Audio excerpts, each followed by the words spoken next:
बच्चों, स्वागत है आपका आपके चैनल बिकम टॉपर में। और जैसा कि हम लोगों ने अभी तक पढ़ा था, ये जो आपका पोएट्री है, जो आपकी पोएट्री है, जो पोएम्स हैं आपकी, वो हमने आपके स्टेंजा पूरे कर लिए थे। जो आपके 6 स्टेंजा जो आपके दिए गए थे, तो उसका मैंने सभी स्टेंजा के आपको मैंने अर्थ और उनकी जो मीनिंग थी वो सारी चीज़ें मैंने आपको बता दी थी। और यहाँ पर आज देखिए, जैसा कि कल के जो कल का आपका पार्ट था, जो पार्ट सेकंड था आपका, उसमें मैंने आपको जो सेंट्रल आइडिया था वो बता दिया था, और जो आपके 2 स्टेंजा बचे हुए थे वो मैंने आपको समझा दिए थे। उनकी मीनिंग और उनके अर्थ सभी चीज़ें मैंने आपको समझा दी थी।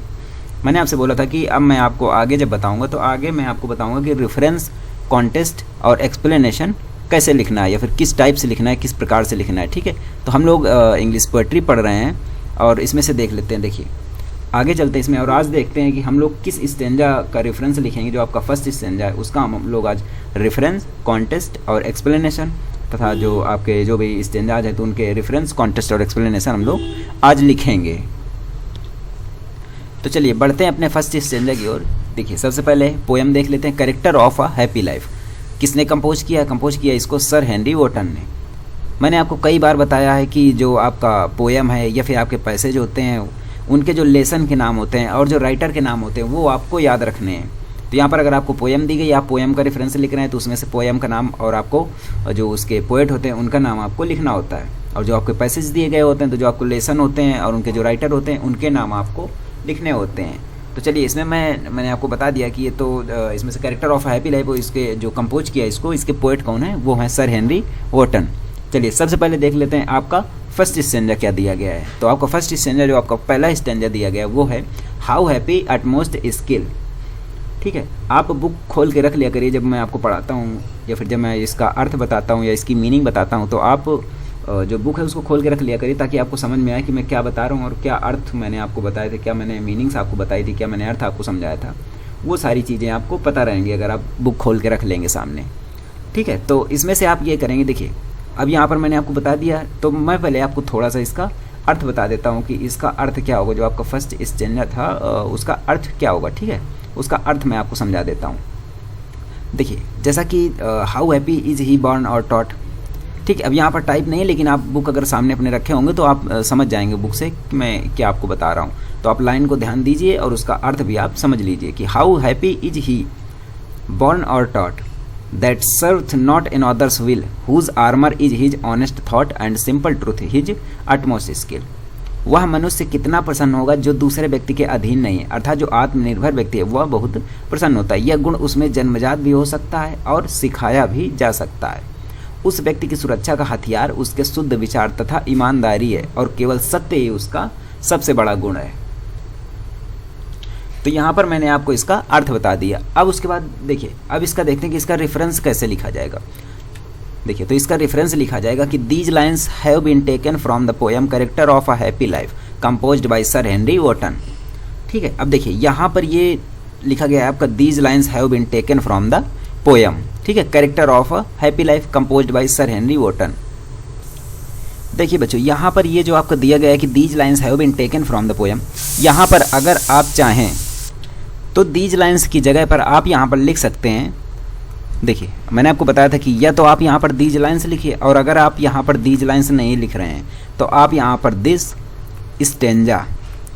स्टेंजा लिखेंगे यहाँ पर। और अगर आप यहाँ पर दिस स्टेंजा लिखते हैं तो फिर आप यहाँ पर हैव की जगह में क्या लिखेंगे? हैज। क्योंकि अगर आप दीज लाइन्स के साथ हैज लगाएंगे तो वो गलत होगा, और अगर आप दिस स्टेंजा के साथ में हैव लगा देंगे तो वो गलत होगा। तो ये आपको ध्यान रखना है कि अगर आप दिस स्टेंजा लिख रहे हैं तो आप यहाँ पर हैज लगाएंगे, और अगर आप दीज लाइन्स लिख रहे हैं तो यहाँ पर आप हैव लगाएंगे।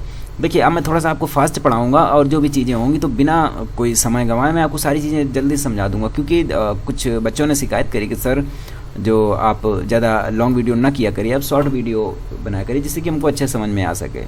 तो ठीक है, मैं शॉर्ट वीडियो बनाऊंगा। अगर वही जो आपका पहले 40 मिनट या फिर 45 मिनट का होता था, वही आपका 20 मिनट या 25 मिनट में मैं आपका ख़त्म कर दिया करूँगा एक वीडियो, ताकि आपको अच्छे समझ में आ जाए।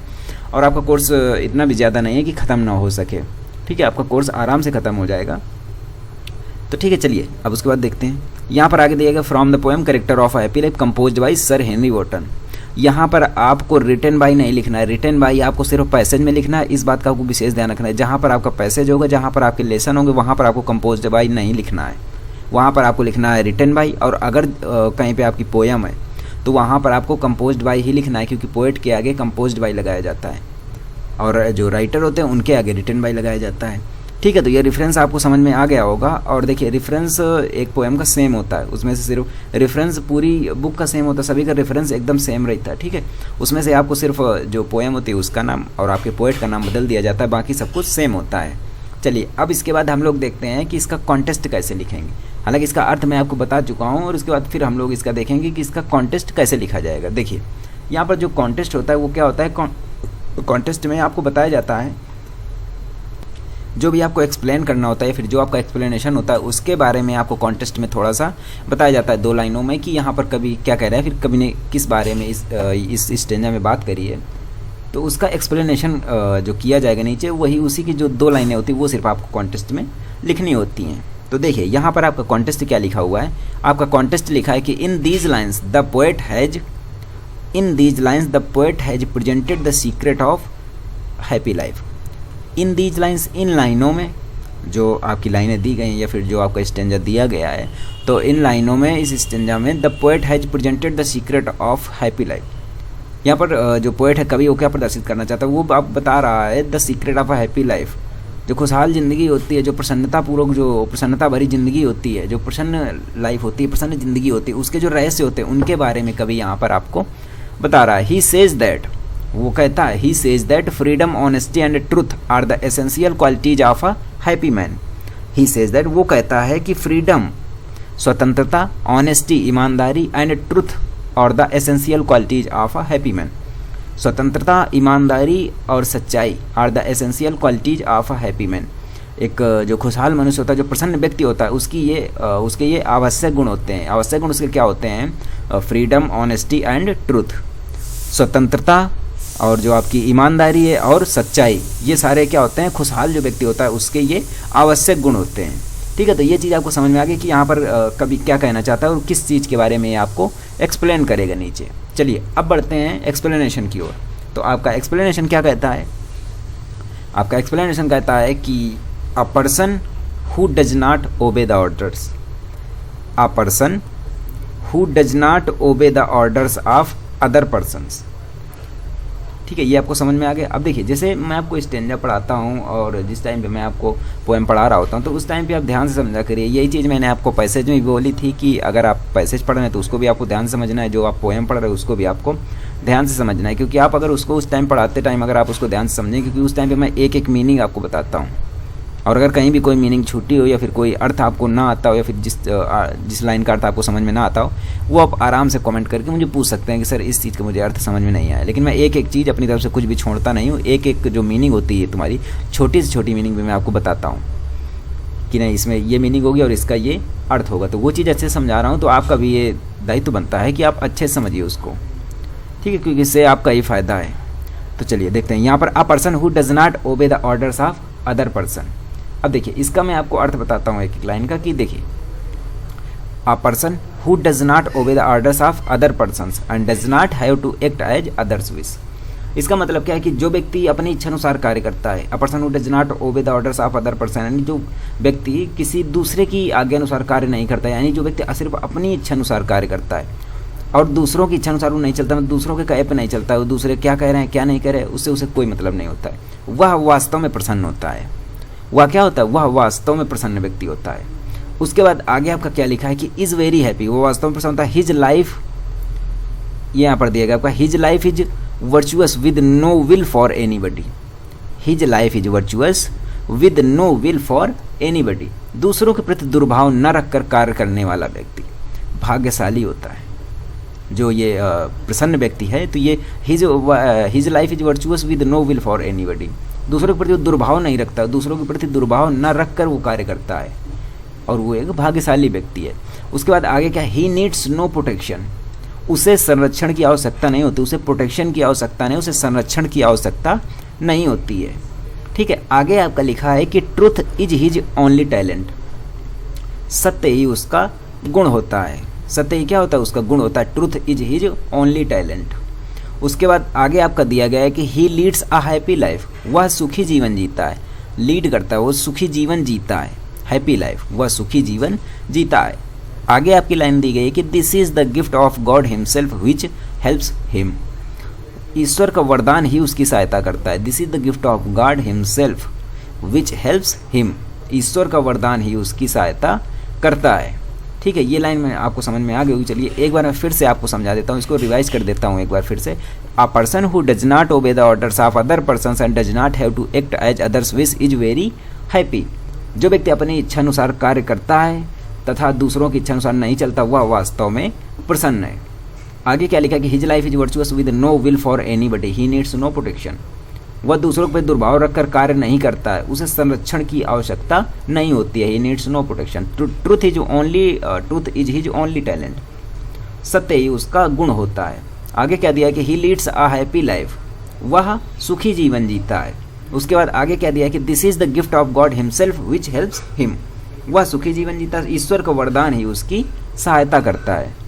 चलिए ये आपका फर्स्ट स्टेंजा हो गया। यहाँ पर जो अर्थ था, ये जो रेफरेंस था, जो कॉन्टेस्ट था, वो मैंने आपको बता दिया यहाँ पर।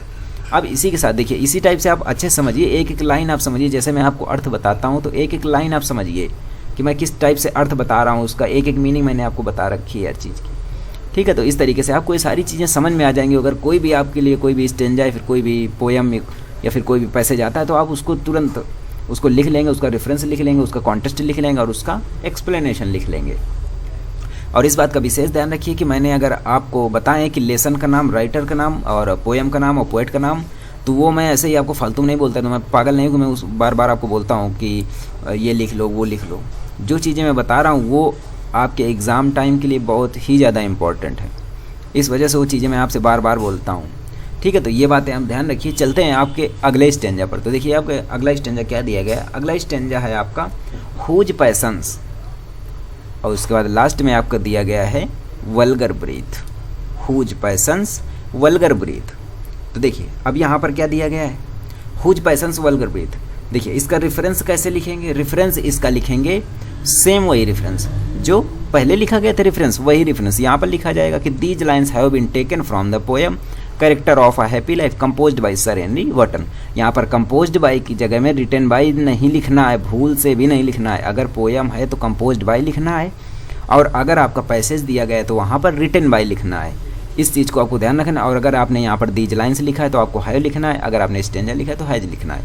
आप यहाँ पर बस एक चीज़ याद रखिए कि हमें यहाँ पर these lines have been taken from लिखना है। ठीक है, अब इसी के साथ देखते हैं इसका कॉन्टेस्ट। तो इसका कॉन्टेस्ट में क्या लिखा जाएगा, तो पहले मैं आपको इसका अर्थ बता देता हूँ, उसके बाद फिर मैं आपको बताऊँगा कि इसमें कॉन्टेस्ट क्या लिखा जाएगा। तो देख लेते हैं सबसे पहले कि इसका अर्थ क्या होगा।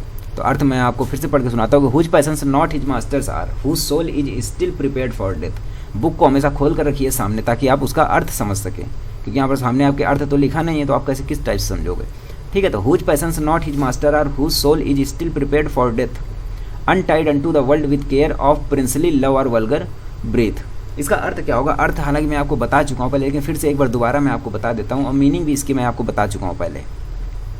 दोबारा मैं समझा देता हूँ कि इसमें कभी क्या कहना चाहता है। तो इसमें देखिए इसका अर्थ क्या है कि वह व्यक्ति कितना प्रसन्न होगा जो अपनी तीव्र मानसिक भावनाओं, क्रोध, घृणा, प्रेम से विचलित ना हो, अर्थात जो अपनी तीव्र भावनाओं को वशीभूत ना हो, है ना। जो मनुष्य सदा मृत्यु के लिए भी तैयार रहता है, अर्थात जिसे मृत्यु का भय नहीं है, जो संसार में सभी प्रकार की चिंताओं से मुक्त होकर जीवन व्यतीत करता है, जिसे राजकुमारों को प्यार अथवा जनता की आलोचना भी विचलित नहीं कर पाती है, वह व्यक्ति अत्यंत प्रसन्न होता है।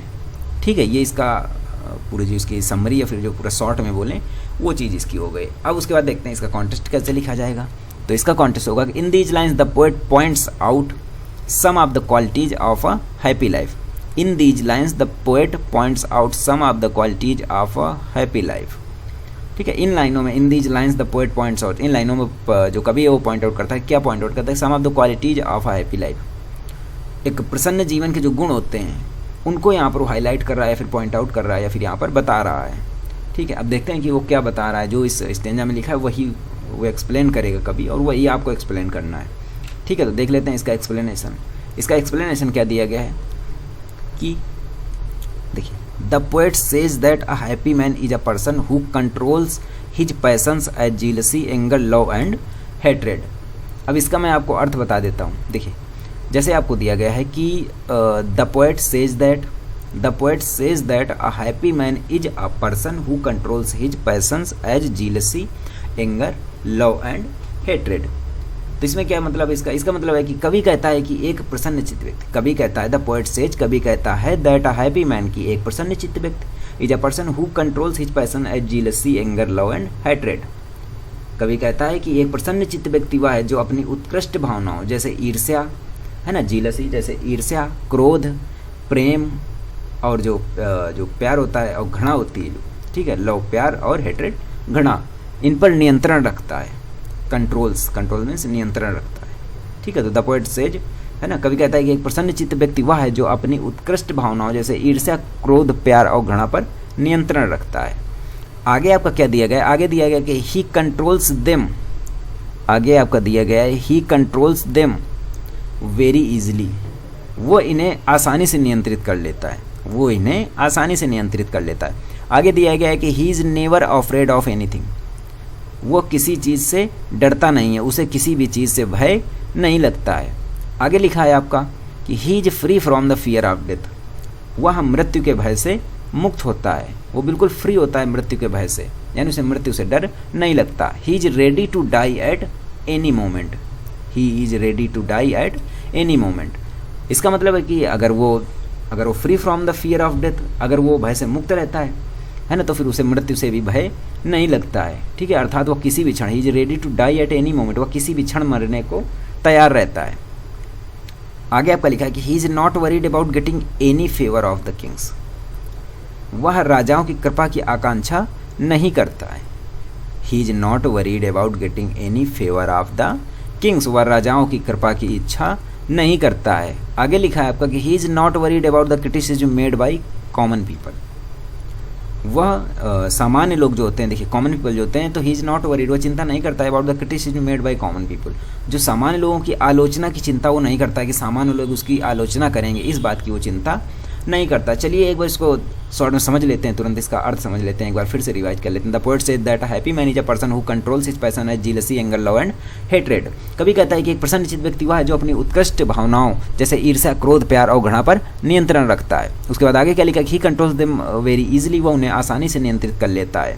He is never afraid of anything, वह किसी भी चीज़ से डरता नहीं, उसे किसी भी चीज़ से भय नहीं लगता। He is free from the fear of death, he is ready to die at any moment, वह मृत्यु के भय से मुक्त होता है, वह किसी भी क्षण मरने को तैयार रहता है। और उसके बाद आगे लिखा है कि he is not worried about getting any favour of the Kings, he is not worried about the criticism made by common people, वह राजाओं की कृपा की आकांक्षा नहीं करता, वह सामान्य लोगों की आलोचना की चिंता नहीं करता है। ठीक है, ये आपको पैसेज यहाँ पर समझ में आ गया और रेफरेंस लिखना भी आपको अच्छे से समझ में आ गया होगा। उसके बाद आपने जो कॉन्टेस्ट लिखा है उसको भी आपने अच्छे से लिखना समझ लिया होगा कि कॉन्टेस्ट आपको कैसे लिखना है, और एक्सप्लेनेशन भी आपको कैसे लिखना है ये भी आपने समझ लिया होगा। चलिए चलते हैं आपके अगले स्टैंजा पर। तो आपका अगला स्टैंजा दिया गया है कि हु हैथ, और आगे आपका लिखा है ग्रेट। चलिए फिर इसको अब समझ लेते हैं कि आपका क्या लिखा है। देखिए हु हैथ, आगे क्या लिखा है, ग्रेट। अब ये आप, इसीलिए मैं बोलता हूँ कि आप बुक खोल के रखा करिए ताकि आपको अच्छे से समझ में आए। चलिए मैं इसको आपको एक बार पढ़ के सुना देता हूँ। देखिए पहले इसका वो देख लेते हैं रेफरेंस क्या होगा। देखिए रेफरेंस वही होता है, सेम रेफरेंस है। These lines have been taken from the poem character of a happy life composed by sir Henry Wotton. कवियों के साथ में जो कवि होते हैं उनके साथ में रिटन बाय नहीं लिखा जाता है, उनके साथ में क्या लिखा जाता है, composed bye.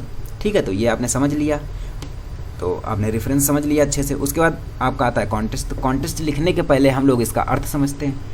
Who hath his life from rumors freed, whose conscience is his strong retreat, whose state can neither flatters feed, nor ruin make oppressors great।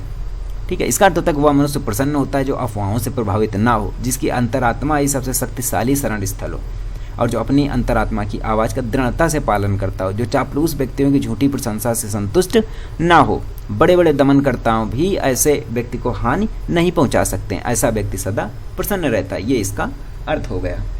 ठीक है, उसके बाद अब आगे देखते हैं कि इसका कॉन्टेस्ट क्या होगा। तो वही सिंपल सा context. The poet points out some qualities which are essential for happy life.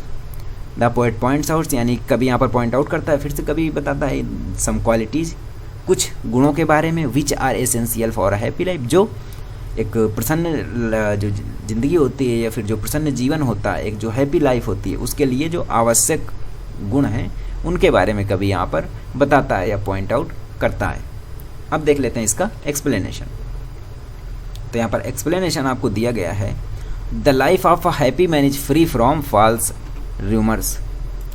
The life of happy man, देखिए ये दिया गया आपको, the life of a happy man is free from false rumours, सुखी व्यक्ति का जीवन झूठी अफवाहों से मुक्त होता है, फॉल्स र्यूमर्स झूठी अफवाहों से मुक्त होता है। His inner voice is his strong and safe place of refuge, उसकी अंतरात्मा ही उसकी मजबूत और सुरक्षित शरण स्थली होती है। देखिए his inner voice is his strong and safe place of refuge, इसका क्या मतलब है? इसका मतलब है कि उसकी अंतरात्मा ही उसकी मजबूत और सुरक्षित शरण स्थली होती है। उसके बाद देखिए आगे लिखा है कि फॉल्स फ्लैटरी, ये यहाँ पर थोड़ा सा गलत लिखा हुआ है, शायद गलत कुछ टाइप हो गया है, ठीक है। आगे लिखा है कि false flattery not fill him with vanity and when he is ruined. देखिए यहाँ पर वैनिटी तक पहले समझ लेते हैं। False flattery not fill him with vanity, शरणस्थली झूठी चापलूसी उसे घमंडी नहीं बनाती है। फॉल्स फ्लैटरी झूठी चापलूसी, not fill him with vanity, झूठी चापलूसी उसे घमंडी नहीं बनाती है। ये यहाँ तक इसका अर्थ हो गया एंड, और जब वह बर्बाद होता है, व्हेन ही इज रूइंड, जब वह बर्बाद होता है, he is not so sad, वह इतना उदास नहीं होता या इतना दुखी नहीं होता, दैट हिज एनिमीज में फील विक्टोरियस, वह इतना उदास नहीं होता है कि उसके शत्रु अपने को विजयी मान लें। His mind is always balanced, उसका मस्तिष्क सदा संतुलित रहता है। चलिए इसका एक बार और अर्थ समझ लेते हैं इसका।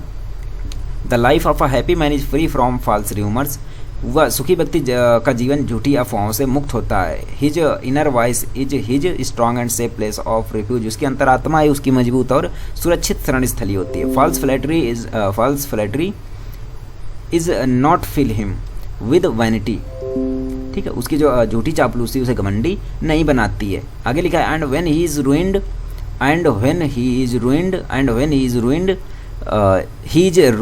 He is not so sad that his enemies में फील विक्टोरियस, वह जब वो बर्बाद होता है, व्हेन ही इज रूइंड, जब वह बर्बाद होता है तो वो इतना उदास नहीं होता कि उसके शत्रु अपने आप को विजयी मान लें। His mind is always balance, उसका मस्तिष्क सदा संतुलित रहता है।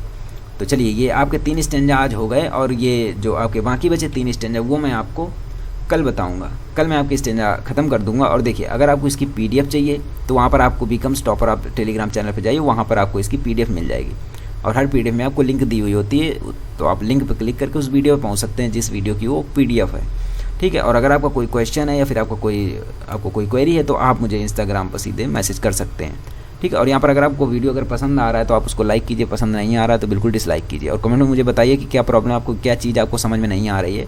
जो चीज़ आपको समझ में नहीं आ रही होगी उसे मैं आपको फिर से समझाऊंगा और बहुत ही अच्छे तरीके से समझाने की दोबारा कोशिश करूँगा, ठीक है। तो उसके बाद मिलते हैं फिर बाकी के जो स्टेंजा बचे उनको फिर कल पूरा करते हैं। तब तक के लिए नमस्कार।